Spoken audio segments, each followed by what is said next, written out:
지난주까지 요한계시록에 나온 일곱 교회를 하나씩 한 교회씩 저희가 말씀을 본문을 선택해서 전해드렸습니다. 에베소 교회를 시작으로 서머나, 버가모, 두아디라, 사대, 빌라델비아 그리고 지난주에 라우디게아 교회까지 일곱 교회를 했는데요. 오늘 여러분들 읽으신 말씀은 이 일곱 교회의 말씀을 전할 때 마지막에 꼭 항상 첨부했던 말씀입니다. 이 동일한 말씀이 2장 7절에 요한계시록 2장 7절에 또 11절에 17절에 29절에 그리고 3장 6절 그리고 13절 오늘 마지막으로 라우디게아 22절의 말씀으로 동일하게 귀에 있는 자는 성령이 교회들에게 하시는 말씀을 들을지어다 이렇게 되어 있습니다. 귀에 있는 자는 이라고 할 때 귀에 있는 자는 이 말씀을 듣는 자일 수도 있고 이 말씀을 듣는 그리스도인도 있습니다. 그리고 성령이 교회들에게라고 할 때 이 교회는 개개의 예수 그리스도를 영접한 성도의 모습이라 할 수 있겠지만 더 정확한 의미는 공동체를 말하는 겁니다. 각 교회, 에베소 교회부터 라우디게아 교회까지 각 교회들을 이야기하는 것이죠. 그래서 우리 그리스도인들이 귀가 있다면 귀를 열고 듣는데 성령이 제일교회 공동체 또는 각 교회에게 하는 말씀을 새겨 들을지어다 이 말씀입니다. 허투루 듣지 말고 권위자인 창조주이신 우리의 주인 되신 예수 그리스도께서 하시는 말씀을 허투루 듣지 말고 진실로 진심으로 경청하여 듣고 우리의 삶을 또는 교회를 바꾸라고 말씀하시는 겁니다. 일주일 동안 잘 사셨습니까? 날씨가 많이 더웠죠. 짜증나는 일도 있었을 것이고 또 좋지 못한 일을 당했을 수도 있고 또는 분노가 있었을 수도 있고 또는 내 삶이 그렇게 녹록지 않았을 수도 있습니다. 제가 이렇게 부정적인 단어를 말씀드리는 이유는 그리스도인들이 또한 일반 사람들이 넌 크리스천들도 좋은 일이 있으면 화를 내지 않습니다. 사람들과의 관계도 긍정적이고 좋은 쪽으로 해석하게 되고 너그러움이 생기게 되죠. 그러나 우리에게 부정적인 일, 좀 불안한 일, 나를 힘들게 하는 일, 짜증나는 일, 심지어 이 뜨거운 더위, 습도 이러한 것들이 내 일상에 영향을 주고 관계에 영향을 끼치는 것을 우리는 많이 보게 됩니다. 그렇다고 하면 그때 그리스도인들의 진가가 발휘되지요. 물론 개개인의 성품이 그것을 결정하기도 하지만 그리스도인들은 그리스도의 예수 그리스도를 주로 영접하고 구원받은 이다, 내가 예수 믿는 사람이라고 확신하는 그 순간부터 말씀에 의해서 우리의 삶이 조정되는 사람들입니다. 그렇다고 한다면 예수를 믿기 전과 또 믿고 난 후에 동일한 상황에 대해서 동일한 반응을 하지 않습니다. 그리스도인들은 다르게 반응하죠. 뭐에 근거한? 말씀에 근거한. 또는 예수님이라면 어떻게 하셨을 것인가? 내가 예수님을 믿는 제자라면, 하나님의 아들이라면 이제 어떻게 해야 될까라고 하는 고민, 갈등들을 하게 되는 겁니다. 그리고 우리는 잘못된 결정을 하기도 하고 좋은 결정도 하죠. 그러나 중요한 것은 우리에게 고민점이 있다는 것, 갈등이 있다는 것입니다. 그 갈등 가운데서 좋은 것을 선택하면 우리가 점점 더 성숙한 그리스도인이 되는 것이죠. 여러분들 일주일 삶은 어땠는지 여러분들에게 묻고 싶습니다. 여러분들 삶에 좋은 일도 있었겠지만 좋지 못한 일도 분명히 있었을 것입니다. 감정적으로, 상황적으로, 관계적으로, 매우 실질적으로 나의 감정을 힘들게 하고 또 고통스럽게 했던 일들이 있었을 것인데 여러분들의 반응은 어땠고 또한 여러분들이 그리스도인이라고 한다면 여러분들은 어떻게 반응했는지 어떻게 그것에 대해서 대처하고 어떤 결정을 했는지 여러분들에게 묻고 싶습니다. 제가 어제 교통사고가 났습니다. 걱정하지 않으셔도 됩니다. 아주 작은 접촉사고입니다. 여러분들 유스케어 아시죠? 터미널 아주 넓은 도로가 있는데요. 제가 그 터미널 앞에 유스케어 앞을 지나가면서 오남동 쪽 저희 교회 쪽으로 오려고 큰 사고를 좌회전을 했습니다. 제가 안쪽 차선을 타지 못하고 직차가 있는 도로를 탔습니다. 직진해도 되고 좌회전해도 되는 도로를 탔죠.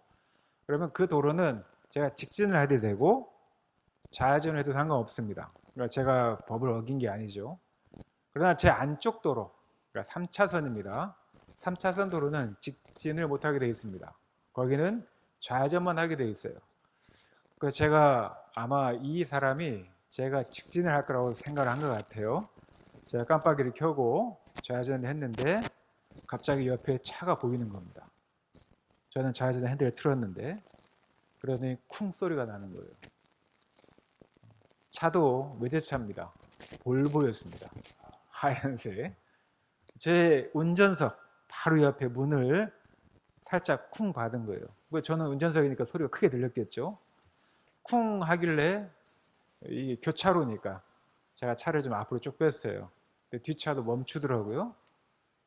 그래서 이제 어떻게 하지라고 하다가 거기서 이제 뒷차가 저를 쫓아올 거라고 생각을 했어요. 저를 부딪혔으니까. 그래서 이 차를 이제 좌회전을 해서 갓길로 차를 뺐는데 이 차가 도망을 가는 거예요. 직진을 해서 다른 데로 그냥 쏙 빠져나가더라고요. 기다렸습니다. 돌아올 거라고 생각하고. 그리고 차에서 내려서 제 운전석 문짝을 봤죠. 봤더니 하얀색 페인트가 이렇게 앞으로 쫙 묻었습니다. 그런데 가다가 한번 관심 있으면 교회차 운전석 한번 쭉 보십시오. 이게 보니까 애매한 거예요. 들어간 것도 없고 뭐 쪼그라든 것도 없고 하얀색 페인트만 쫙 묻어 있길래 제가 이제 그 타올을 가지고 수건을 가지고 닦아봤습니다. 닦였을까요? 안 닦였을까요? 불행히도 닦이더라고요. 그래서 이렇게 쭉 닦았더니 그냥 페인트만 쭉 묻고 간 거예요. 순간 고민이 됐습니다. 블랙박스에서는 분명히 찍혔고 저는 신호 위반을 한 적이 없고 이 볼보가 100% 과실이지 않습니까? 좌회전을 직진을 해서는 안 되는 곳에서 직진했기 때문에 옆구리긴 하지만 아무래도 제가 볼 때는 100% 과실인 것 같아요. 블랙박스를 확인을 하고 그리고 이제 상황을 설명하고 CCTV를 보면 이 볼보 차량 번호도 확인할 수 있고 신고하면 나름대로 뭐 보상도 받을 수 있겠다라는 여러 생각이 머리에 복잡하게 스쳐 지나갔습니다. 제가 어떻게 했을까요? 네. 제가 뭐 성품이 특히 좋아서는 아니고 복잡한 거 얽히기 싫어서 대상은 하진 않았는데 순간은 고민이 됐었어요. 이거를 신고를 해서 혹시 나중에 무슨 문제가 생길까봐 처리를 할까 말까 고민을 하다가 그냥 그 더운 여름에 문을 다시 닫고 들어와서 에어컨을 켜고 집에 들어왔습니다. 그리고 설교를 준비를 했습니다. 이 과정 중에 제가 잘했다 못했다를 이야기하는 게 아니라 제가 어떤 결정을 해야 될지 참 많은 고민이 됐습니다. 그냥 블랙박스를 자료를 확보를 해서 블랙박스 안에 있는 이 볼보 차의 차량 번호를 확인하고 뺑소니 했다라고 경찰에 신고를 할까? 아니면 그냥 그 사람에게 물론 그 사람은 어떤 불안감을 가지고 있는지 모르겠지만 그냥 이거를 유야무야 그냥 지나갈까라고 생각을 했습니다. 제가 오늘 설교를 위해서 이 이야기를 하지만 그 전에는 제가 딱 한 번 외에는 그 이유는 단 한 번도 생각을 한 적이 없습니다. 왜냐하면 제가 그런 결정을 하고 나니까 더 이상 이 문제를 삼지 않고 그냥 오늘은 더 큰 사고를 이 작은 사고로 나에게 운전의 주의를 준 예방을 한 거구나라고 마음을 돌리니까 제 마음이 편해지는 거예요. 그리고 제 마음이 넉넉해지는 제 자신을 보게 됐습니다. 그래서 제가 오늘 상당히 마음이 넓은 사람으로서 살았던 것 같습니다. 이것도 저에게도 훈련이라고 생각합니다. 쉽지 않은 일이죠. 물론 어떤 선택이 옳고 그르다라고 이야기하는 것이 아닙니다. 결국에는 그리스도인들이 일주일의 삶 가운데 어떠한 선택을 하느냐는 나의 삶이 또한 나의 일상이 어떠한 것으로 방향이 결정되어지는가를 결정한다는 것입니다. 그래서 그리스도인들은 매번 선택의 순간마다 고민하고 좋은 결정을 해야 합니다. 지금 오늘 예수님께서는 7교회를 책망을 하시고 그리고 그 교회에 기회를 주시고 회개함으로 다시 하나님과의 관계가 회복되어지므로 하나님이 원하시는 교회가 되기를 바라는 마음으로 요한계시록 2장과 3장에 있는 말씀을 주셨습니다. 한번 살펴볼까요? 에베소 교회 한번 보겠습니다. 한번 같이 읽어볼까요? 에베소 교회, 수고와 인내는 있으나 처음 사랑을 잃었다. 이게 에베소 교회에 대한 판단입니다. 여러분 기억이 조금 나시나요? 에베소 교회는 처음 사랑을 잃었다고 합니다. 예수님을 처음 만났던 감격이 없는, 그래서 일상이 매너리즘에 빠진 그런 신앙생활을 하고 있었다고 이야기를 하고 있고요. 그리고 서만학교는 유일하게 칭찬받은 교회인데요. 한번 같이 읽어보겠습니다. 박해의 가운데에서도 충성하였고 고난이 곧 성숙의 자리로 이어졌다라고 이야기를 합니다. 서만학교회는 박해 가운데도 충성을 했는데 그 충성 가운데 고난이 있겠죠. 그러나 이 고난이 바로 그들이 성숙할 수 있는 그런 자리매김을 했다고 이야기합니다. 그 다음 교회는 버가모 교회입니다. 같이 읽어볼까요? 버가모 교회, 세상과 타협하는 위험한 일을 함으로써 진리의 경계가 흐려졌다고 이야기합니다. 무엇이 진리인지를 모르는 그런 상황이 되어버렸다는 것이죠. 그러면 그것도 옳고 주님도 옳고 두 가지를 다 옳다라고 하는 잘못된 선택을 했다는 겁니다. 두아디라 교회 같이 읽겠습니다. 사랑과 섬김이 있으나 잘못된 가르침을 용인했다. 자, 사랑과 섬김이라고 하는 그런 아름다운 교회의 모습을 갖고 있었지만 그 안에서 잘못된 가르침이 용인됨으로 인해서 그 사랑과 섬김이 잘못된 모습으로 드러나게 되었다는 거예요. 자, 다음으로 사대교회입니다. 가장 비판을 많이 받은 교회죠. 자, 읽어보겠습니다. 겉보기만 살아있고 실상은 죽은 교회, 형식에 갇힌 예배. 겉보기에는 교회의 모습을 유지하고 있습니다. 그러나 실상은 죽었다는 거예요. 여러분들이 오늘 예배를 드리지만 예배에 대한 어떤 기대도, 감격도, 그리고 예배가 끝나고 난 후에 어떤 깨달음도 없다고 한다면 여러분들은 예배에 실패하신 겁니다. 어떤 감격도 없는 것이죠. 그러면 그 예배는 뭐가 될까요? 형식에 갇힌 예배가 되는 거예요. 빌라델비아 교회, 열린 문과 작은 능력을 가진 교회였다. 그리고 겸손한 충성의 본보기를 보인 교회입니다. 빌라델비아 교회도 4대 서머나 교회처럼 동일하게 칭찬받은 교회인데요. 열린문이라고 하는 것은 교회 안에 사람들이 들어올 수 있는 문들을 열어두었다는 겁니다. 누구든지 교회 안에 들어올 수 있는 그러한 문을 열어둔, 문턱을 낮춘 그런 교회였다는 것이고요. 그들이 비록 작고 보잘것 없는 사람들이었지만, 교회였지만 그 작은 능력으로 겸손한 충성의 모습들, 본보기를 보인 교회가 빌라델비아라고 이야기를 합니다. 자, 마지막으로 라오디게아 교회는 자, 읽어보겠습니다. 냉담, 자기만족, 영적 온도계가 너무 낮음. 이것을 아주 간단하게 말씀하면 미지근한 신앙이었다는 거예요. 기억나시죠? 지난주에 뜨겁지도 차갑지도 않은 미지근한 신앙이었다.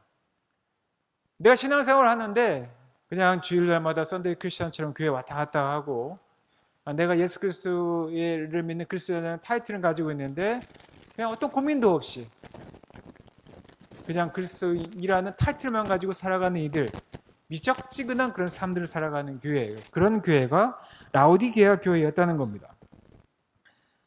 자, 7교회는요 서로 다른 문제점을 가지고 있습니다. 서머나 교회와 빌라델 교회가 칭찬을 받았지만 그 교회도 작은 문제들이 있었을 것이에요.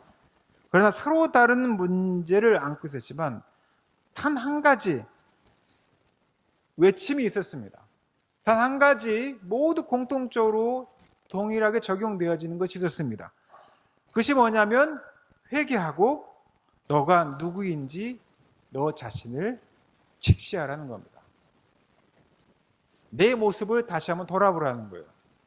내 현재의 신앙생활의 모습이 내가 그리스도인으로서의 어떠한 모습인지, 제일교회 공동체가 어떤 공동체의 모습을 가지고 있는지 돌아보고 그리고 주님 앞에 온전히 서라고 이야기를 합니다.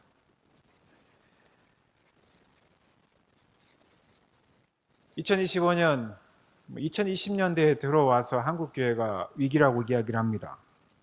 직면한 현실을 보면 다시 우리 제일교회뿐만 아니라 한국교회 또한 기독교라고 하는 이 교회가 기독교가 개독교, 목사는 목사 이런 얘기를 들을 정도로 아주 심각한 비판과 또 비난의 대상이 되고 있습니다. 그 근저로 보면은요, 사람들은 어떻게 생각하냐면 교회나 세상이 다르지 않다고 생각하는 겁니다. 우리가 세속화라는 이야기를 합니다. 세속화라는 것은 교회가 빛과 소금의 역할을 하지 못하고 세상과 똑같은 가치를 추구할 때 그걸 세속화라고 이야기합니다. 세속화된 교회들은 세상과 교회가 구분되어지지 않는 그런 현상을 보여줍니다. 목사들이 돈을 밝힙니다. 교회 공동체가 성도들이 돈으로 서로의 가치를 매깁니다.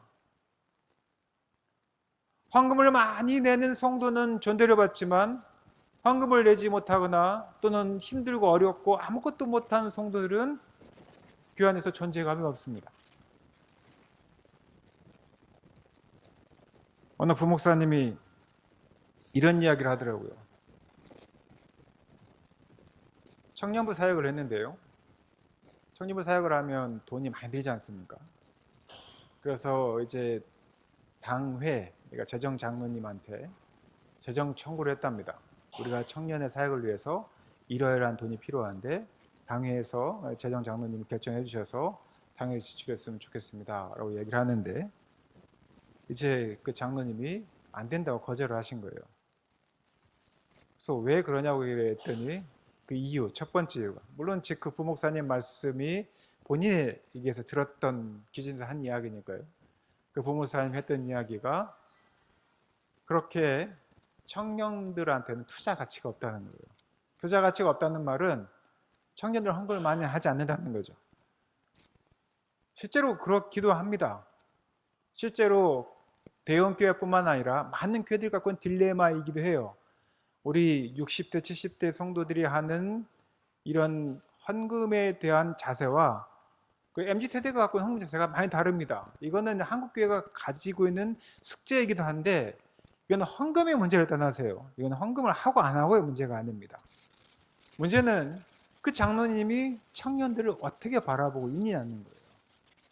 만약에 교회가 그러한 관점으로 청년들을 본다면, 다시 말해서 우리가 이만큼의 재정을 쏟아 넣는데 만약에 청년회가 부흥하지 않거나 또 그만큼 청년들이 교회에 재정적인 헌신하지 않는다면 우리가 이런 재정적 지원을 해줄 만한 이유가 없어라고 판단한다면 이것은 성경적 기준일까요? 아니면 세상적 기준일까요?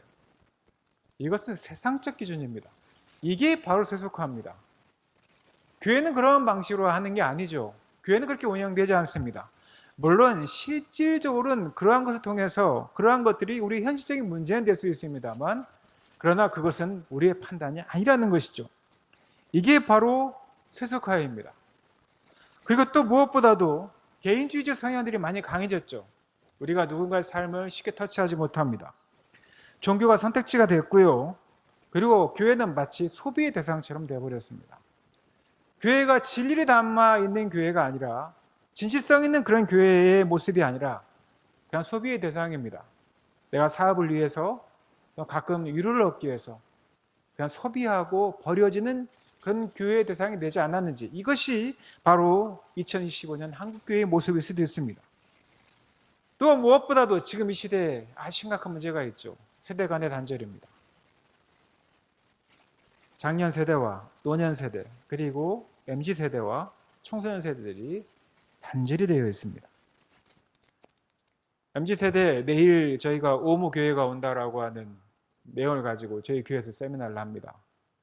30명 정도의 목회자들이 와서 현실의 문제를 아주 깊이 다루는 그 시간을 가질 텐데요. 이때 MZ세대를 딱 규정을 할 때 했던 말이 뭐냐면 제가 아직도 기억에 남는 게 젊은 세대, MZ세대, 20대, 30대, 40대 초반의 청년들 또는 그 세대의 사람들이 제도화된 예배와 형식을 굉장히 낯설어 한다는 거예요.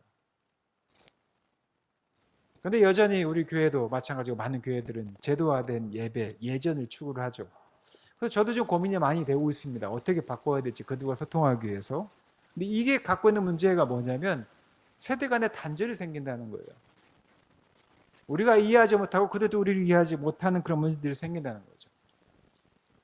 또 있습니다. 2025년 이 시대에 한국교회가 가지고 있는 많은 문제들, 우리 교회가 가지고 있는 문제일 수도 있죠.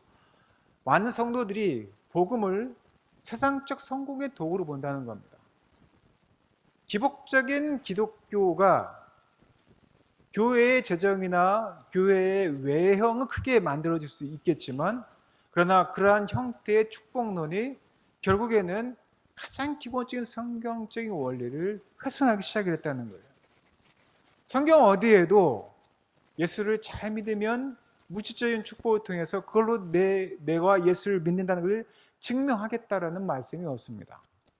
오히려 성경은요, 너가 예수 그리스도를 믿으면 더 고난을 받을 거라고 이야기를 합니다. 그럴 수밖에 없죠. 왜? 그리스도인들은 세상을 사는 사람들과 다른 가치를 갖고 있기 때문입니다. 그러나 이게 쉽지가 않습니다. 정말 없습니다. 그러한 현상이 어떤 현상으로 이어지냐면 고난을 회피합니다. 고난을 회피하고 고난을 참는 신앙, 우리가 과거로 이야기하면 순교적인 신앙들이 사라지게 되는 것이죠. 하나님께서 내 문제를 해결해 줘야 그 하나님이 참 하나님으로 둔갑하는 겁니다. 근데 정말 그럴까요? 예수님 말씀대로 사는 것이 쉬운 일이 아닙니다. 저도 설교를 준비하면서 성도들이 좋아할 설교가 뭘까? 이런 설교 너무 좋죠. 여러분들 기도 열심히 하시면 여러분의 재정적 문제가 다 해결될 겁니다. 이렇게 할 겁니다. 하나님께 맡기는 것과의 해결의 관점은 다른 문제예요.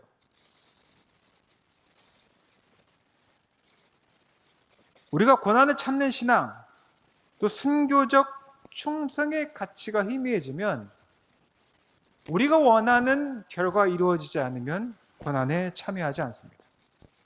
고난을 회피합니다. 과정은 어떠하든 상관이 없습니다. 그런 우리들에게, 그러한 고민 가운데 있는 우리들에게 그런 현실 앞에 오늘 요한계시록 말씀 우리에게 권면을 합니다. 이것은 단순한 옛날 충고가 아니라요, 살아있는 도전입니다. 여러분들, 교회란 무엇인 것 같습니까? 교회란 무엇일까요? 오늘 제목이 교회란 무엇인가인데요. 교회에 대한 정의를 한번 보겠습니다. 같이 한번 읽어보겠습니다. 교회에 대한 정의입니다. 교회는 하나님의 백성이 모여 예배하고 서로를 세우며 세상에 예수 그리스도의 복음을 증거하는 공동체이다. 이 말씀이 여러분들이 그냥 읽어내는지 모르지만 하나님의 백성들이 모여서 예배하고 서로를 세우며 세상에 예수 그리스도의 복음을 증거하는 공동체라는 말씀은 굉장히 무거운 말씀입니다. 여러분들 일상을 바꾸는 이야기예요, 사실은. 제일교회 공동체가 어떤 방향으로 가야 될지에 대한 분명한 방향성을 제시하는 말씀입니다. 계시록은요, 그것에 대해서 깊이 이야기합니다. 계시록은 교회가 첫 번째 회개하는 공동체가 되어야 된다고 이야기를 합니다. 그래서 여러분들이 읽었던 이 7주 동안 보았던 7교회를 보면 교회에 대해서 지적과 지책을 하면서 반드시 하는 말씀이 뭡니까? 회개하라고 이야기를 하죠. 제교회 공동체는요, 우리 교회의 현실이 어떠한지를 알면 가장 첫 번째 해야 되는 게 회개해야 합니다. 회개하는 공동체가 되어야 됩니다. 하나님이 원하시는 제교회 공동체를 우리가 만들지 못하였으니, 그러한 교회 공동체로 나아가지 못하였으니 하나님, 우리가 하나님 앞에 회개하겠습니다 하는 겁니다. 그리고 이 회개한 교회, 회개한 그리스도인들에게는 반드시 뭐가 찾아오냐면 고난이 찾아옵니다. 어려움이 찾아옵니다. 모든 것들이 다 잘 풀리면 얼마나 좋겠습니까? 그런데 그렇지 않죠. 반드시 고난이 찾아옵니다. 분명히 어떤 어려움들이 분명히 찾아옵니다. 그런데 공동체는요, 하나님이 원하시는 공동체는 고난을 통해서 연단되는 공동체입니다. 그것은 교회도 마찬가지입니다. 그리스도인도 마찬가지입니다. 고난을 통해 연단되는 공동체. 회개를 하는 공동체가 찾아온 고난을 통해 연단되면 그 공동체는 진리를 지킵니다. 고난을 통해서 금과 같이 거듭나면 진리가 무엇인지 명확해지게 되거든요. 그러면 그 공동체가 진리를 지키는 공동체가 됩니다. 이 세 가지 한번 같이 읽어볼까요? 자, 시작. 회개하는 공동체. 두 번째, 고난을 통해 연단되는 공동체. 세 번째, 진리를 지키는 공동체. 교회는요, 기능과 행사로 채워지는 공간이 아닙니다. 물론 그게 필요할 수 있습니다. 원리적으로 그렇다는 겁니다. 기능과 행사로 채워지는 공간이 아니라 성령 안에서 깨어있고 살아있는 몸이 되어야 된다는 것이죠. 우리가 온전히 회개하면 성령이 우리 안에 역사하실 것입니다. 그리고 우리를 분주하게 하실 거예요. 우리를 고민하게 하실 겁니다. 어떻게 해야 되지? 어떻게 해야 되지? 정직한 게 무엇이고 정의가 무엇이고 공평이 무엇인지 우리로 하여금 고민하게 하실 거예요. 그럼 우리에게 고난이 찾아옵니다. 왜냐하면 세상이 원하는 선택을 하지 않거든요. 그런데 이 고난을 통해서 우리가 연단이 됩니다. 고난을 통해 연단되는 공동체는 진리를 수호하는, 진리 지키는 공동체가 되는 것이죠. 이게 성령을 통해서 우리에게 살아있는 역사로 벌어지는 일들입니다. 그렇다면 우리 사랑하는 성도들 어떻게 하시겠습니까? 뭐 할까요, 목사님? 거대한 어떤 계획이 있으신가요? 이렇게 얘기할 수 있습니다. 그러나 지난번에도 계속 매주마다 여러분들에게 드렸던 말씀이 있죠. 작은 헌신에서 시작한다. 작은 변화에서 큰 변화를 이루는 겁니다. 어떠한 유명한 선수도요, 단 하루 만에 유명한 선수가 되지 않습니다. 실력 있는 선수가 되지 않습니다. 수십 년 동안, 길게는 수년 동안 매일매일 끊임없이 계속 반복되어지는 작은 행동들이 그를 위대한 선수를 키웁니다. 교회도 마찬가지입니다. 교회 공동체도 마찬가지죠. 여러분들의 작은 헌신이, 작은 루틴이, 작은 습관이 여러분들을 바꿉니다. 뭘 해야 될까요? 여러분들에게 저는 권면합니다. 계속 권면했던 거 기억나시나요? 새벽 묵상 3분짜리입니다. 하루에 한 번인데 이 3분 묵상을 그냥 들으십시오. 듣다 보면 성령께서 함께 하시면 여러분들의 마음에 꽂히는 말씀이 있을 겁니다. 신학적으로 뭐 분석하고 뭐 어렵게 하라는 이야기가 아닙니다. 이 말씀을 듣는 행위 자체가 성령님께서 나에게 역사할 수 있는 영역을 내어주는 거예요. 그래서 여러분들에게 짧지만 3분 묵상이라도 들으라는 겁니다. 내가 지금은 그냥 듣다가 그냥 들었다고 한다면, 흘려들었다고 한다면 또 듣는 겁니다. 그럼 어느 순간 오늘 하루를 결정짓는 정확한 말씀을 여러분들에게 제시해 줄 것입니다. 왜냐하면 이 말씀이요, 이 말씀을 하나를 들음으로 여러분들에게 한 가지 바뀌는 게 있는데 주님과 친밀함이 세워진다는 겁니다. 내가 주님의 말씀을 들음으로 주님과의 친밀함이 회복되어지는 거예요. 그래서 여러분들에게 그 말씀을 들으라는 겁니다. 그러면 여러분들 그 말씀 덕분에 고난 앞에서 담대해지게 됩니다. 서머나 교회처럼 그렇게 됩니다. 신앙은요, 편리함을 추구하는 게 아니라고 말씀드렸습니다. 세상을 안정을 추구하는 것이 신앙이 아니라고 말씀드렸습니다. 신앙은 복음을 위한 헌신입니다. 하나님의 기쁜 소식들을 세상에 전하기 위해서 우리가 헌신하는 겁니다. 내가 그리스도인이라는 것을 분명히 드러나는 것입니다. 그리고 이 고난은, 그렇게 하면 이 고난은 여러분들을 통한 축복의 통로가 될 것입니다. 그리고 진리는 분명하되 사랑으로 사람들에게 권하게 될 것입니다. 책임감 있게 그리스도인으로서 이 세상 사람들에게, 믿지 않는 사람들에게 사랑으로 다가가게 된다는 것이죠. 거칠애가 아닌 실제적인 신앙으로 여러분들을 바뀌게 될 것입니다. 여러분들이 일상 가운데 거룩함이 무엇인지, 삶의 변화가 무엇인지 분명히 증거하실 거라는 겁니다. 말씀에 맺겠습니다. 작은 실천이 큰 회복을 만들 것입니다. 여러분들의 일상을 회복할 것이고, 예배를 회복할 것이고, 관계를 회복할 것입니다. 제일교회 공동체 안에서 여러분들 서로 만나는 눈빛을 다르게 할 겁니다. 예배당을 나서는 순간 여러분들을 만나는 첫 번째 사람, 그 다음 사람, 또 모든 사람들을 바라보는 시선이 바뀌게 될 것입니다. 예배 현장에서 또는 여러분들 일상 현장에서 여러분들이 그리스도인이 어떠해야 하는지, 교회 공동체가 어떠해야 하는지에 대한 분명한 그림들을 그리게 될 것입니다. 사랑하는 제일교회 성도 여러분, 교회는 건물도 프로그램도 아닙니다. 서로 사랑하며 진리를 지키고 세상 속에서 그리스도의 향기를 드러내는 바로 그 자체가 교회입니다. 요한계시록에서 7교회를 통해서 우리의 상태가 어떠한지, 제일교회 공동체의 현재가 어떠한지 진단을 해주셨고 동시에 회복의 길을 열어주셨습니다. 여러분들은 교회가 무엇이라고 생각하십니까? 여러분들은 첫사랑을 지키고 계십니까? 여러분들은 또 제일교회 공동체는 세상과 타협하지 않고 진리를 사랑하십니까?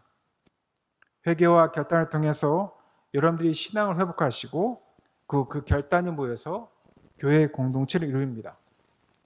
작은 헌신 하나, 그리고 여러분들의 한 사람의 기도, 그리고 한 번의 용서, 그리고 이 사랑의 실천이 교회를 움직입니다. 여러분들의 일상을 바꿉니다.